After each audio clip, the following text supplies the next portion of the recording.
Meu nome é Segundo e já tive a oportunidade de compartilhar uma história. A casa mal assombrada no povoado de Buenos Aires.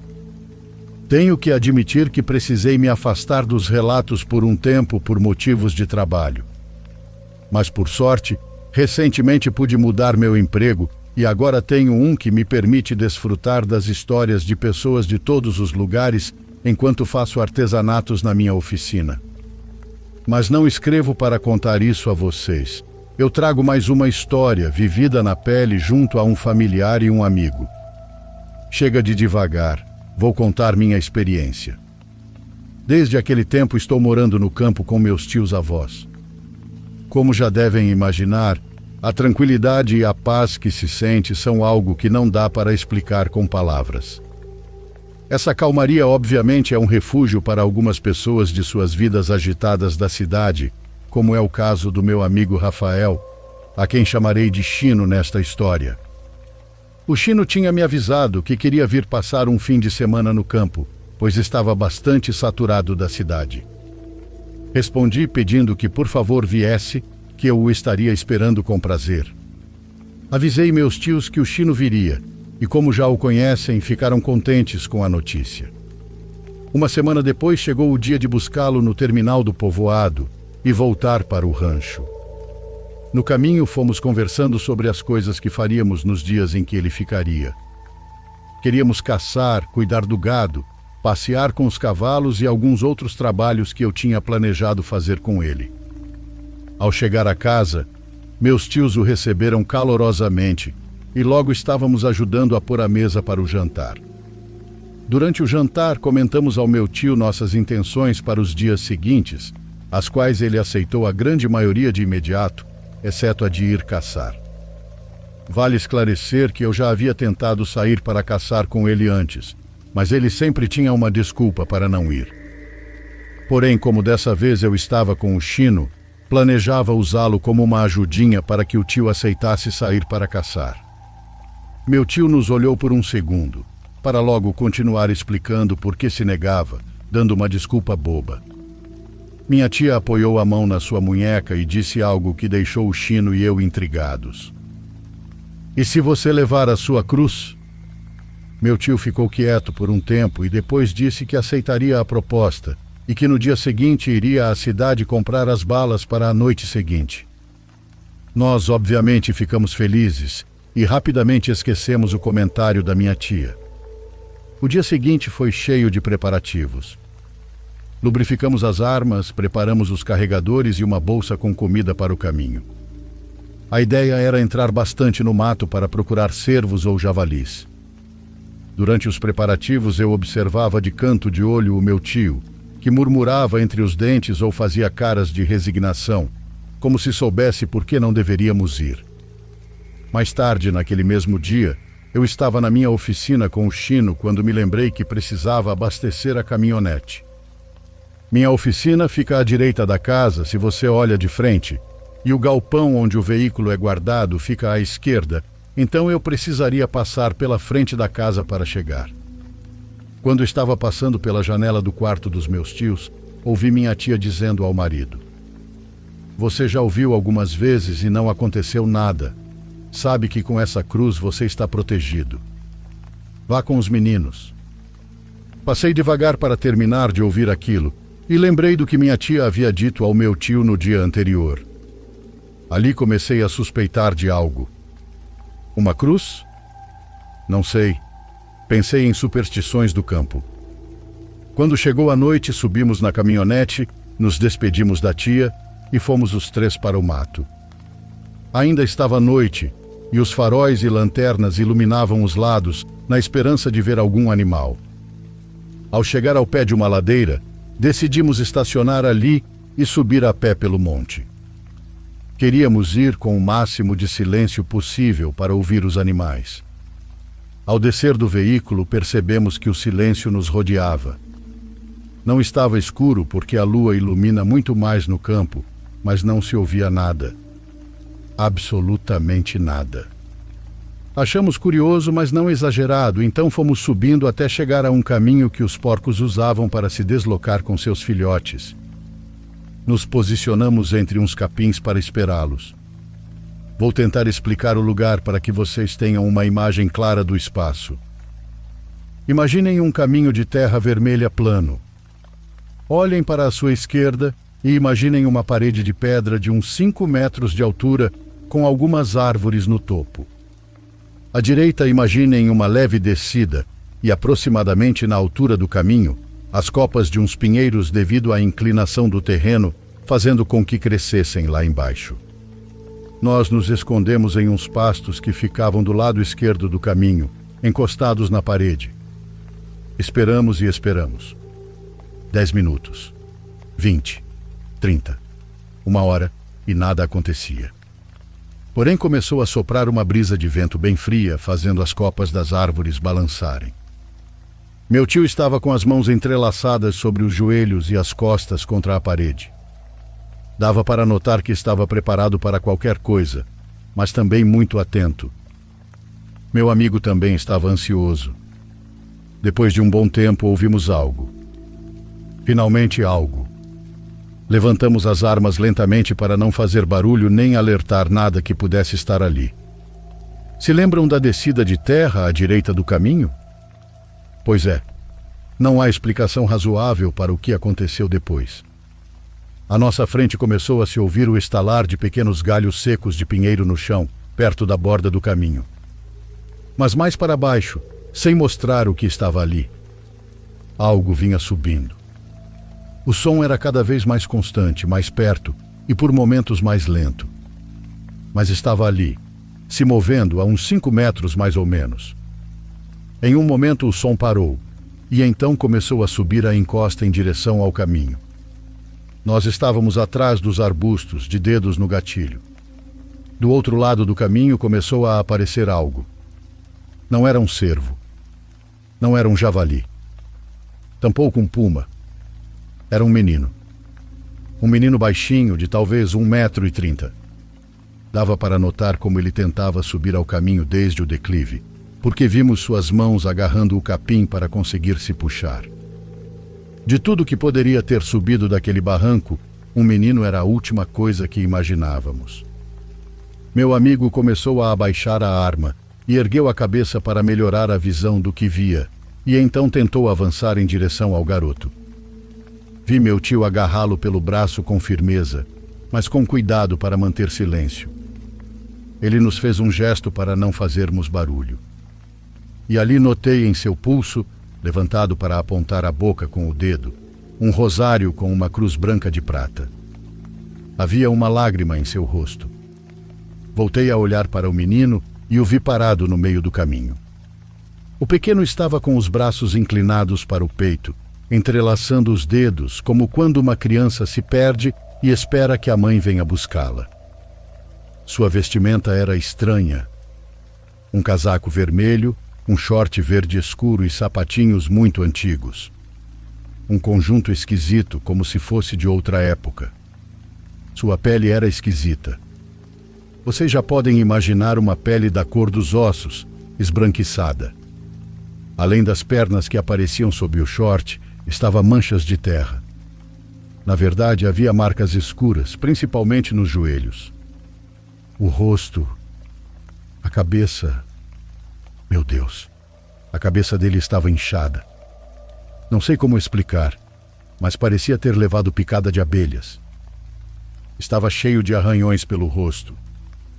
Seu cabelo preto aparecia em manchas espalhadas, como aquelas bonecas antigas que começam a perder o cabelo. Os olhos dele estavam tão inchados quanto o rosto. As pálpebras vermelhas, sem cílios aparentes. Depois notei as mãos, as quais só tinha prestado atenção pela postura. Estavam rasgadas, como se tivesse passado horas puxando espinhos. Dava para ver os ossos através dos dedos e os pulsos estavam roxos. A visão daquela coisa foi interrompida por uma espécie de choro misturado com algo. Não sei dizer com o que, mas era um choro muito grave. Parecia que no momento de inspirar, ele expirava, e ao expirar, inspirava. Não sei explicar. Além disso, parecia vir acompanhado de um pigarro, como se ele não tivesse garganta para produzir aqueles ruídos. Ele começou a mover a cabeça para vários lados. Não eram movimentos aleatórios, eram calculados. Parecia que buscava algo em específico. Realmente parecia a cena de uma criança procurando sua mãe. Era terrivelmente doloroso vê-lo parado ali, chorando. Em um momento, enquanto movia a cabeça, o Chino soltou um sopro de ar preso, e naquele momento o menino nos olhou. Meu tio rezava, o Chino tentava cobrir a boca, e eu segurava minha arma com as mãos rígidas. O menino começou a soluçar. Parou de chorar, mas o soluço era estranho. Eu evitava olhar diretamente naqueles olhos que, por instantes, deixavam ver o interior brancos como o brilho da lua. Essa imagem vai me perseguir por muito tempo. Talvez até minha morte. De repente ele parou de chorar e nos encarou um por um. Meu tio rezando, o Chino assustado e eu em choque. Então girou levemente o corpo e caminhou na direção oposta de onde viemos. E foi o fim da aparição. Assim que saiu do nosso campo de visão, nós três saímos daquele estado de paralisia e caminhamos até o caminho. Voltamos à caminhonete atentos a cada esquina, cada pedra e olhando atrás de cada árvore. Acredito que o percurso até o veículo foi o momento em que mais me senti observado na minha vida. Sentia que o menino estava nos seguindo e quem sabe que outras coisas rondavam aquela área. Quando finalmente chegamos à caminhonete, percebemos que os sons da noite estavam de volta.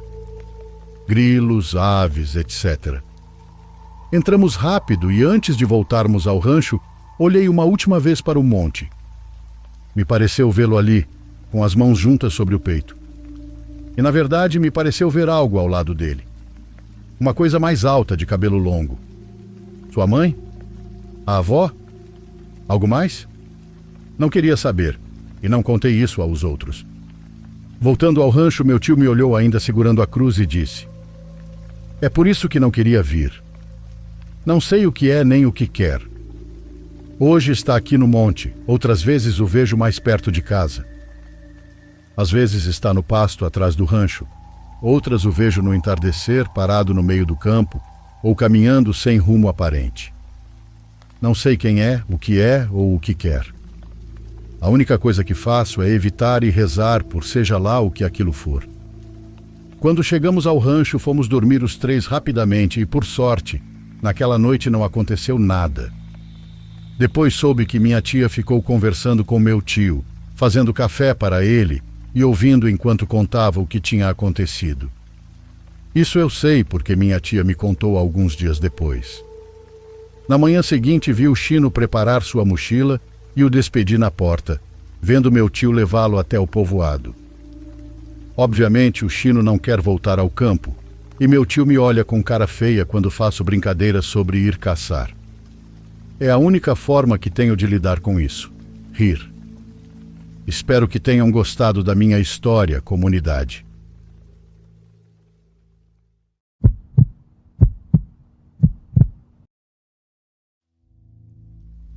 Já faz 3 anos que isso aconteceu, e ainda me custa falar sobre o assunto, porque me vêm à mente lembranças tão traumáticas que eu simplesmente queria esquecer, mas não consigo. Por isso decidi compartilhá-las, numa tentativa de aliviar minha mente. Em fevereiro de 2022, minha parceira da época me presenteou com um husky, por termos completado 1 ano juntos. No entanto, o dono anterior nos deu algumas advertências um tanto estranhas. Disse que ele costumava ter comportamentos estranhos, como latir durante a noite. Outra coisa era que nos dias de lua cheia, devíamos evitar levá-lo para passear. Sim, advertências que nos dias de hoje ninguém dá a mínima. Eu só queria ter um novo companheiro depois de perder o anterior. Acabei o chamando de Joel. A primeira noite já trouxe um peso para casa. A energia não era a mesma desde a chegada dele. Por volta das 4 da madrugada, Joel me acordou latindo sem parar para a parede. Ele estava à defensiva, com o olhar totalmente focado em um quadro antigo que tenho pendurado. O quadro é de uma bailarina colorida dançando. Tentei acalmá-lo, porque seus latidos eram tão fortes que poderiam incomodar meus pais, mas por mais que eu o afastasse, ele voltava para o mesmo ponto.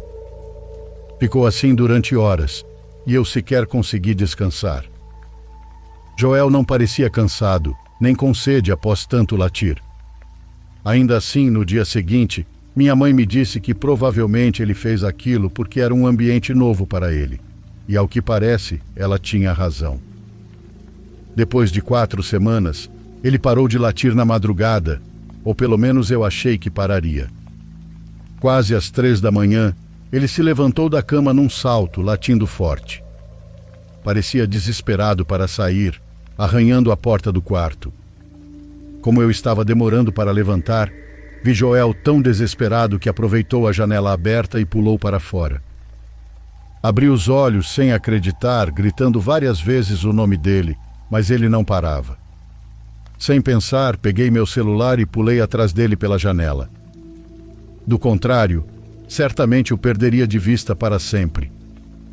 O segui até uma casa abandonada da vizinhança, cujas partes já haviam cedido com os anos. Enfim, Joel entrou na casa e eu o segui, chamando seu nome repetidas vezes para que voltasse. Mas no lugar disso, ele parou em um quarto diante de uma parede demolida, levantando-se sobre as 2 patas. Senti tanto medo. Não sei explicar o que eu via diante de mim e o que estava acontecendo com Joel naquela casa. Seus movimentos não pareciam nada normais. Chamei seu nome novamente enquanto ele girava de forma torpe na minha direção. Então, após fazer contato visual, tentei me aproximar devagar. Joel, vamos para casa. Está tudo bem, só vamos voltar. De repente, ele saiu correndo para a rua em 2 patas, igual a quando um idoso tenta correr. Eu o segui gritando seu nome, até que uma patrulha que passava o viu atravessar a avenida. O policial freou bruscamente, tão surpreso quanto eu pelo que via. Saiu da viatura já com a arma nas mãos, apontando para Joel. Eu gritei que era meu cachorro, mas ele ignorou e disparou 2 vezes. Mesmo acertando um tiro, Joel não reagiu à dor. Ele continuou correndo entre as casas até desaparecer completamente da nossa vista. Por causa do som dos disparos, caí no chão, com as pernas tremendo de medo. Depois de alguns minutos, falei com o policial, que estava num estado parecido com o meu. Ele disse que o cachorro tinha olhos estranhos e que havia algo na boca dele com uma tonalidade avermelhada. Ele não sabia como explicar aquilo e tampouco tinha respostas. Não quis contar à minha família tudo o que ocorreu naquela madrugada. Na verdade, menti sobre o que aconteceu. Disse que tinha deixado a janela aberta por acidente e que Joel fugiu depois de ver algo no quintal. Era uma meia-verdade. Ele se foi e nunca mais voltou. Os anos passaram e tenho tentado esquecer, mas é impossível. Toda vez que escuto latidos do lado de fora da minha casa, imagino Joel no quintal esperando ser recebido. Não entendo por que os acontecimentos foram se desencadeando assim. Qual relação tinha o quadro da bailarina ou a casa abandonada com Joel? De qualquer forma, do fundo do meu coração, espero que ele nunca volte. Não quero vê-lo novamente.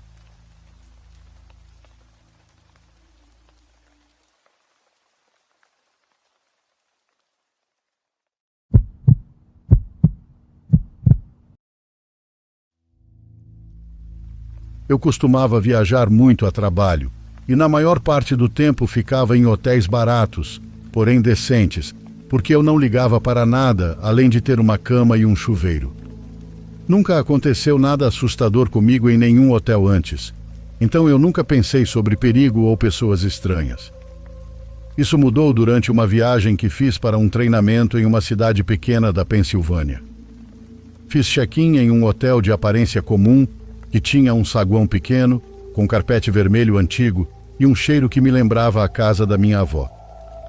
A mulher na recepção me entregou a chave do quarto e subi para o meu quarto no 3º andar. O corredor era muito silencioso e tinha uma sensação estranha de vazio. Meu quarto era bem normal. Uma cama pequena, uma escrivaninha e um banheiro. Joguei minha mala na cama, liguei a TV e tentei relaxar. Eu estava cansado depois de dirigir por horas, então depois de tomar banho e assistir TV por um tempo, tentei dormir. Acordei no meio da noite porque ouvi algo deslizando no chão. No começo achei que fosse a máquina de gelo ou algum barulho do corredor. Eu estava meio dormindo e não queria levantar, mas então ouvi aquele som outra vez e dessa vez estava bem na porta. Acendi o abajur e olhei para a porta. Algo pequeno e branco estava saindo por baixo dela. Levantei devagar e peguei. Era um pedaço de papel dobrado. Havia uma caligrafia dentro, muito bagunçada e irregular. Eram apenas algumas palavras dizendo que alguém estava me observando de algum lugar dentro do hotel. Meu coração começou a bater mais forte porque eu não fazia ideia de quem poderia ter escrito aquilo. Eu não tinha ouvido passos depois que o bilhete apareceu e o corredor estava completamente silencioso. Fiquei parado no meio do quarto, sem saber se deveria abrir a porta ou ficar lá dentro. Decidi trancar a corrente e me sentar na cama com as costas contra a parede. Deixei o abajur aceso para o quarto não ficar tão escuro. Eu estava acordado demais para dormir agora. Uns 20 minutos se passaram antes de eu ouvir o som de deslizamento de novo. Fiquei olhando para a parte inferior da porta, esperando para ver o que aconteceria. Outro pedaço de papel pequeno deslizou por baixo, lentamente, como se alguém estivesse empurrando com o dedo. Fui até lá e peguei. O segundo bilhete dizia algo ainda mais estranho. Falava que a pessoa tinha entrado no meu quarto mais cedo naquele dia, antes de eu chegar, e que gostava de observar pessoas dormindo naquele hotel. A caligrafia parecia mais trêmula do que no primeiro bilhete. Senti uma onda de medo atravessar meu peito, porque a ideia de alguém ter estado dentro do meu quarto era real demais para ignorar. Olhei ao redor do quarto mesmo sabendo que não havia ninguém ali naquele momento. Cheguei a olhar debaixo da cama, dentro do armário e atrás da cortina do chuveiro, mesmo sabendo que estaria vazio. Depois de verificar tudo, sentei na cama novamente, tentando decidir se devia ligar para a recepção. Todavia já eram mais de 2 da manhã, e eu estava com aquela sensação paranoica de que a pessoa enviando os bilhetes podia ser alguém que trabalhava no hotel. A caligrafia parecia estranha e trêmula, talvez de alguém mais velho ou alguém instável. Tentei me acalmar, pensando que talvez fosse alguma pegadinha, mas parecia íntimo demais. Fiquei parado por mais meia hora tentando ouvir qualquer som. Cada barulho minúsculo fazia meu corpo pular para cima. Até o clique do ar-condicionado ou o estalo dos canos, tudo me fazia pular. Disse a mim mesmo que se viesse um terceiro bilhete, eu desceria imediatamente. Não esperaria mais. Continuei olhando para a porta e tentando respirar devagar. Depois de um longo período de silêncio, comecei a relaxar, mas então chegou o terceiro bilhete. O som foi ainda mais lento dessa vez, como se a pessoa quisesse que eu ouvisse. Fui até a porta. O terceiro bilhete dizia algo completamente diferente dos 2 primeiros. Dizia que a pessoa já estava dentro do quarto comigo. Fiquei encarando aquelas palavras por muito tempo. Olhei ao redor do quarto outra vez, mesmo tendo checado tudo antes. Girei devagar, em um círculo completo, esperando ver alguém no canto ou atrás das cortinas. Eu nem conseguia respirar direito agora. A ideia de alguém escondido no quarto me deixou com o peito apertado. Peguei minha mala e decidi sair imediatamente. Fui até a porta e olhei pelo olho mágico. O corredor estava vazio. Tirei a corrente, abri a porta depressa. Depois desci pelo corredor tentando fazer silêncio, mas querendo me afastar o máximo possível daquele quarto. Quando cheguei às escadas, olhei para trás só uma vez. No final do corredor, achei ter visto uma sombra se movendo atrás da quina perto do último quarto. Parecia alguém recuando rapidamente para fora da minha vista. Desci até a recepção onde um funcionário diferente estava no turno. Ele parecia dormindo em pé, mas quando contei o que aconteceu, ficou extremamente confuso. Disse que havia apenas 3 outros hóspedes no meu andar e que nenhum deles havia circulado. Ele se ofereceu para me dar outro quarto ou deixar que eu fizesse check-out antecipado. Decidi fazer check-out e dirigir até outro hotel, mesmo sendo depois das 3 da manhã. Antes de sair, pedi que alguém verificasse meu quarto para ver se alguma janela estava aberta ou se algo estava fora do lugar. Ele subiu comigo com a chave mestra e quando entramos tudo parecia normal, mas a trava da janela estava quebrada de um jeito que parecia recente. O funcionário ficou nervoso e disse que talvez alguém tivesse entrado de fora mais cedo. Peguei minha mala e saí no momento em que ele terminou de falar. Dirigi para um hotel diferente, a 20 minutos dali, e mal consegui dormir. Na manhã seguinte, liguei para o hotel original para perguntar se tinham encontrado algo. Disseram que nada estranho apareceu. Nenhuma câmera registrou alguém perto do meu quarto e nenhum outro hóspede reclamou. Fizeram parecer que tudo foi apenas um mal-entendido estranho, mas eu não acreditei. Acho que ele estava mentindo. Havia algo estranho acontecendo naquele hotel. Eu ainda lembro da sensação de que alguém estava bem do lado de fora da minha porta me observando. E o pior é que continuo pensando no terceiro bilhete, dizendo que a pessoa estava no quarto comigo. Essa é a parte que não faz sentido e que me fez questionar se talvez fosse uma pegadinha. Mas a trava quebrada da janela dizia outra coisa. Eu verifiquei tudo. Não havia ninguém. A trava da janela quebrada me faz pensar que a pessoa podia estar entrando e saindo antes mesmo de eu perceber qualquer coisa. Bom, nunca mais cheguei perto daquele hotel outra vez.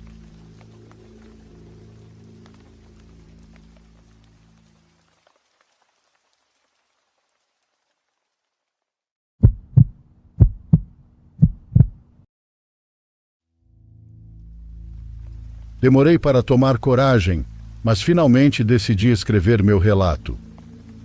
Isso aconteceu por volta de 2017, quando estudávamos em uma escola pública de ensino médio no México, de onde sou originária. A avó de uma amiga havia falecido, e como éramos um grupinho de meninas muito unidas, decidimos acompanhá-la ao terço, com o corpo presente. Nesse dia depois das aulas, viajamos de Cuautla até Tlayacapan. O ambiente estava muito tranquilo na casa onde o corpo estava sendo velado, muito pacífico. Havia um corredor longo que levava a uma sala onde tinham colocado o cadáver. Nós não entramos, apenas abraçamos nossa amiga e nos sentamos para o terço. As cadeiras estavam enfileiradas ao longo do corredor e eu fiquei lá atrás, quase em frente à rua. No meio do terço, do nada ouvi alguém sussurrar meu nome, bem claro no meu ouvido. Virei para a esquerda, morrendo de medo, mas não havia ninguém. Fiquei imóvel, pensando que talvez fossem meus nervos, mas quando virei para o outro lado, vi uma das minhas amigas com o mesmo rosto assustado que o meu. "Você ouviu?" ela me disse. Eu só assenti. Nós sorrimos nervosas e ficamos caladas. No final comentamos com as outras, mas como tudo estava tão recente, não quisemos ficar dando importância a um simples sussurro. Naquela noite cheguei muito cansada em casa, parecendo ter feito uma maratona. Eu dividia o quarto com minha irmã mais nova. Me troquei, me deitei e dormi quase na mesma hora. Já de madrugada eu acordei. Olhei o celular e eram 3h15 da manhã. Eu estava muito cansada, então só me ajeitei e tentei dormir novamente. No dia seguinte foi normal. Contei para minha mãe sobre o sussurro, mas ela não achou algo importante, só me disse para rezar. À noite, mesmo meio inquieta, consegui dormir rápido, mas outra vez acordei na madrugada. Olhei a hora novamente e eram 3h15, igual à noite anterior. E aí sim senti algo diferente no quarto. Era como se houvesse mais alguém ali. Não era uma sensação, era uma certeza. Tentei me mexer para me ajeitar e não consegui. Fiquei completamente imóvel e pelo canto da visão vi algo parado ao lado da minha cama. Era uma sombra muito escura e parecia ter um chapéu alto. Senti um medo que nem sei descrever. Eu não fechei os olhos, só fiquei ali olhando aquela silhueta sem me mover, até que começou a amanhecer e com a luz, ela parou de aparecer. Não contei nada para ninguém porque eu tinha certeza de que não iriam acreditar. Não falei nada com ninguém, porque estava convencida de que não me levariam a sério. Fui à escola, mas não consegui me concentrar. Passei o dia inteiro tensa, esperando que a noite não chegasse, torcendo para que o dia fosse eterno. Não conseguia parar de pensar naquele momento e na possibilidade de sentir outra vez que eu estava totalmente à mercê de algo que não entendia. Naquela noite eu rezei e rezei, como minha mãe me disse. Adormeci rezando e aconteceu de novo. Acordei de madrugada, mas dessa vez nem quis olhar a hora. Tive medo de ver o relógio marcando 3h15 outra vez. Pelo canto do olho, confirmei que ela estava ali de novo, a mesma sombra, igualmente imóvel, com aquele chapéu. O medo foi pior. Sentia frio, mas ao mesmo tempo estava suando. Não conseguia mover nada do corpo, só um pouco a cabeça. Tentei me convencer de que era paralisia do sono, que isso acontece, mas eu estava perfeitamente consciente. Completamente desperta. Com toda a força que consegui, comecei a chamar bem baixinho minha irmã. Fernanda. Fernanda. Fer. Eu pensei que ela não fosse me ouvir, mas ela se levantou. Ela me viu e a expressão dela mudou completamente. Me perguntou o que eu tinha e eu pedi para ela ir chamar minha mãe. Minha mãe entrou com a vela na mão, sentou ao meu lado e começou a rezar para mim. Ela acariciava minhas pernas e meus pés. E o rosto dela? Aquela preocupação nunca vou esquecer. Ela ficou comigo assim até amanhecer. Só então consegui deixar de sentir aquele medo profundo. Ela foi dormir um pouco e eu finalmente consegui cochilar. Depois disso não aconteceu mais nada tão forte, mas o quarto não sei. Ficou com uma energia muito ruim, como se algo tivesse ficado ali. Outras coisas passaram a acontecer. Vozes quando não havia ninguém, as luzes apagando sozinhas constantemente, mas nunca mais senti aquele medo como naquela noite. Não daquele jeito. Até hoje ninguém dorme naquele quarto. Não entendo se o suspiro no velório tem ligação com o que comecei a viver. Não entendo se algo veio comigo, se algo se grudou em mim, ou se algo que já estava ali despertou. Porém, nunca mais foi igual. Obrigada por lerem minha história e espero que um dia eu possa ouvi-la aqui em português.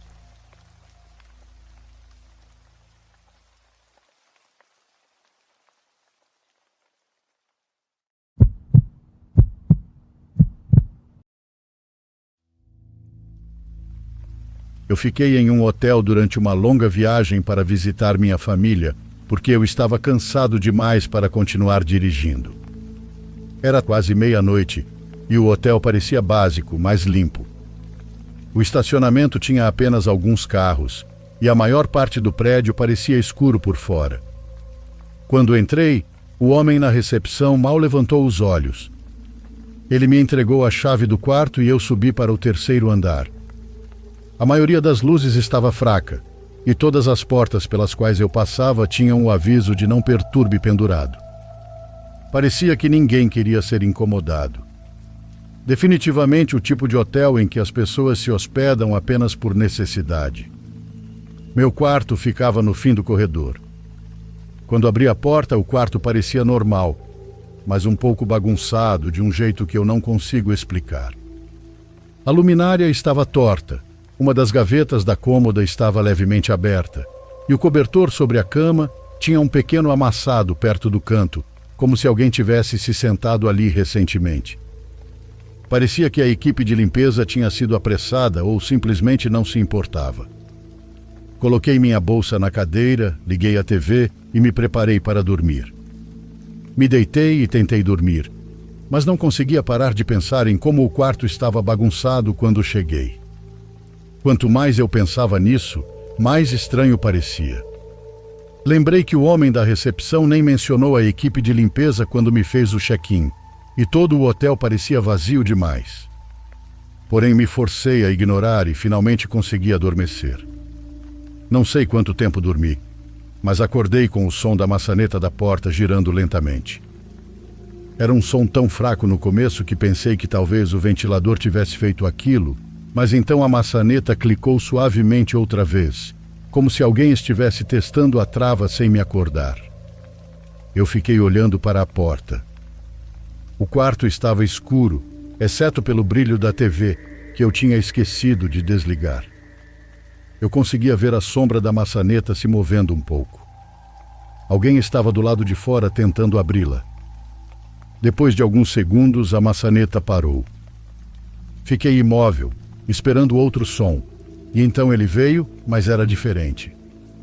Era um leve metal raspando a fechadura. Parecia alguém deslizando uma chave no buraco da fechadura, mas isso não fazia sentido porque ninguém deveria ter uma chave do meu quarto além dos funcionários. A chave girou, mas a porta nunca abriu. Eu conseguia ver uma fina faixa de luz do corredor pela fresta. A porta foi empurrada suavemente uma vez e depois parou. Esperei por uma voz ou passos, mas não aconteceu nada. Depois a porta se fechou de novo, como se a pessoa tivesse ido embora. Fiquei acordado por quase uma hora ouvindo por passos ou qualquer som no corredor. Quando nada aconteceu, me convenci de que talvez fosse algum funcionário que confundiu os números do quarto e, quando percebeu, foi embora.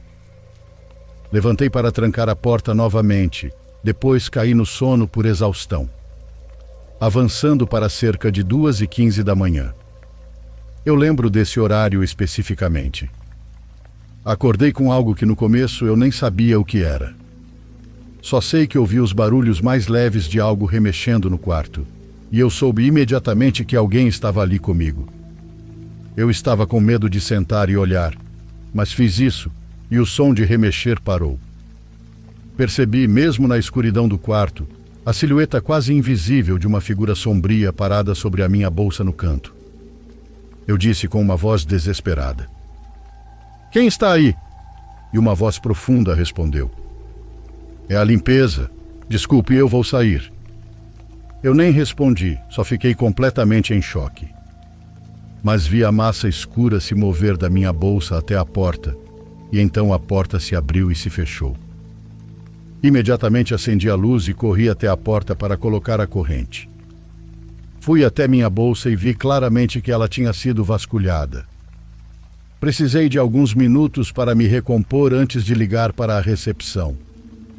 Contei que alguém com uma chave tinha invadido meu quarto e mexido nas minhas coisas. A pessoa da recepção disse que não havia equipe de limpeza no hotel naquele horário. Arrumei tudo e fui correndo para o saguão pequeno, onde liguei para a polícia e exigi que verificassem as câmeras de segurança. Quando a polícia chegou, foi aí que o funcionário concordou em mostrar as imagens. Elas mostravam um homem com aparência assustadora, andando repetidamente pelos corredores de forma estranha, indo até a minha porta várias vezes e finalmente entrando no meu quarto com uma chave. O homem da recepção disse que aquele homem não trabalhava ali e que provavelmente tinha roubado uma chave mestra do hotel. Recebi meu dinheiro de volta e fugi imediatamente daquele hotel, dirigindo mais meia hora e eventualmente dormindo no meu carro. Essa experiência estragou permanentemente a minha opinião sobre hotéis, infelizmente. Fico pensando se eu poderia ter processado o hotel por negligência, por colocar um hóspede em perigo ou algo assim. Porém, nunca fiz nada disso.